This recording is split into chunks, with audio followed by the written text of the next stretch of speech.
E, pessoal, já parou para pensar quantos metabólitos existem? Pensando no nosso corpo, quantos metabólitos existem no nosso corpo? Já parou para pensar? Será que a gente sabe muito ou pouco sobre os nossos metabólitos? Existe um vasto oceano de desconhecimento ou a gente sabe bastante? Estamos próximos de saber tudo que existe no nosso corpo e na natureza?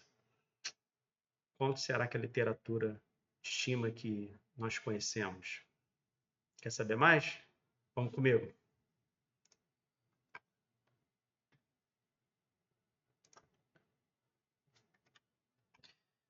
O banco de dados de metabolômica humana, chamado Human Metabolome Database, na versão 4.0, descreveu lá 114.100 metabólitos.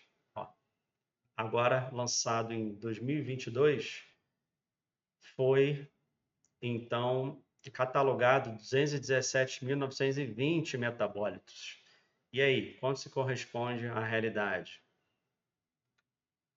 De todas as vias metabólicas, de todo o conjunto de compostos, vamos supor que esteja nessa figura aqui, que nós conhecemos, que os livros de bioquímica já mostraram para vocês, será que a gente sabe tudo ou não?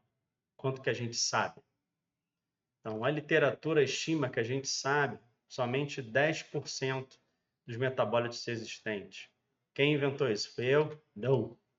Então, a grande parte da literatura, considerando os picos assinalados nos espectros, tá? Falando da espectroscopia por ressonância magnética nuclear e espectrometria de massa. A parte desconhecida, então, é chamada metabolic dark matter, ou seja, a matéria escura. Portanto, então, a gente conhece muito pouco ainda. A gente está lá vendo só a ponta do iceberg. Portanto, os esforços dos governos, principalmente nos países ricos, então casar técnicas analíticas para que a gente encontre e assinale mais compostos. Por exemplo, essa daqui descrita em 2015, onde é possível a gente dividir a nossa amostra em duas, uma parte vai para a RMN, outra para a espectrometria de massa. Então a gente combina os espectros para elucidar então mais compostos, principalmente os espectros em duas dimensões adquiridos através da RMN com os espectros da espectrometria de massa, ok? E aí tem vários outros métodos na literatura, gente. Um exemplo aqui, ó, um espectro de RMN, onde a gente consegue ver alguns compostos assinalados, mas alguns picos, por exemplo, esses aqui, ó, são os compostos não assinalados. Então, a gente só assinala em torno de 10% dos espectros, tá? Olha quantos picos aqui, ó, não tem nome. Não conseguiram ser assinalados um plasma de pacientes infectados com SARS-CoV-2, ou seja, que gera lá a famosa doença na Covid-19. Tivemos uma pandemia aí. Então, essa descoberta de novos compostos também é muito importante. É importante pra caramba. Uma das iniciativas do NIH é chamada Metabolomics Discovery, a tentativa da gente encontrar mais compostos. Tá? E outra coisa que tem acarretado a gente também conseguir encontrar mais compostos ao longo do tempo. Você vê ela que aumentou o número de compostos no HMDB que eu mostrei, é a capacidade analítica. Então a RMN ela tem evoluído, né, tem aumentado a potência do campo. Então, com o magnético mais forte, lá de 500 para 700, 950, hoje a gente está em 0,2 até mais, 0,2 GHz. A gente consegue ter mais resolução espectral. Olha a diferença desse espectro aqui, ó, 950 para os 700 de 500. Tá? E consegue observar mais picos também. Tá? Então, a gente consegue separar compostos que nem separavam antes e ver aqui em verde, tá vendo a diferença? Tá? E picos que a gente nem sabia que existia. Não conseguia ver por falta de resolução espectral mesmo, por capacidade analítica. Tá? Então, a gente vai encontrar muita coisa aí, conforme for evoluindo a tecnologia, tá? Olha a diferença aqui, ó, dessa região, por exemplo, do espectro aqui, essa daqui também, aqui a gente não consegue nem ver direito aqui. esses compostos iam passar completamente despercebidos, tá? Se fosse no 500 MHz.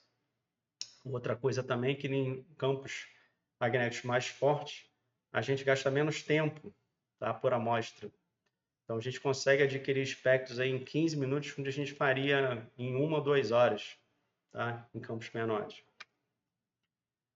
Existem diversos bancos de dados de metabolômica, tá? Tem um banco de dados de drogas, tá? Ou melhor falando, fármacos como paracetamol, por exemplo, o princípio ativo aqui é acetaminofeno, por exemplo, tá? Então existe um catálogo dos compostos puros, aqui está a estrutura, tá?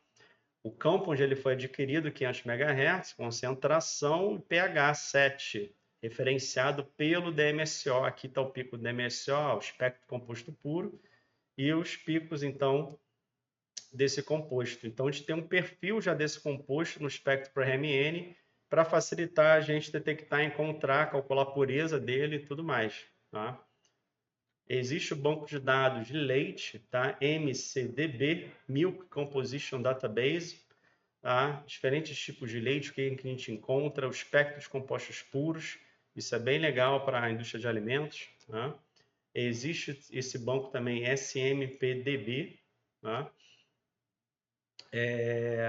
Quem quiser o link é só comentar aí, tá? Mas é fácil de achar na internet, pode entrar nesses bancos através do HMDB, são todos do mesmo grupo, tá?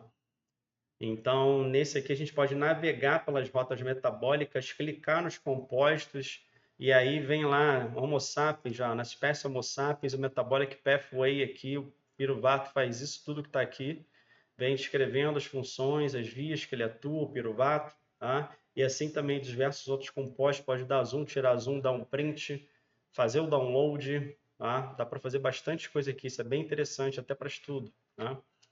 Banco de dados de compostos dos alimentos, então a gente vai falando de metabolômica associada à indústria de alimentos. Então, composição de alimentos, isso é bem legal, tá? Então, é o Food Database. Tem o banco de dados de compostos fenólicos em alimentos, divididos por classe aqui, ó, flavonoides, tá? Diversas subclasses, é possível ver também os compostos puros aqui, tá? Esse é o Phenol Explorer. Banco de dados de metabolômica de levedura, esse Metabolome Database, tá? Então isso é muito legal, tá? Para a indústria e cerveja, principalmente, fermentação, o pessoal trabalha com pão, um monte de coisa, tá? Associada também. Então, existe um só para isso aqui, tá? Banco de dados também, metabolômica de planta, tá? Diversos tipos de planta, extratos fracionados, também tem aqui muita coisa, tá? Vocês podem navegar pelos espectros puros aqui, tá? Bom, espero que tenham gostado e a próxima a gente vai comentar sobre como navegar nos bancos de dados de metabolômica. Um abraço!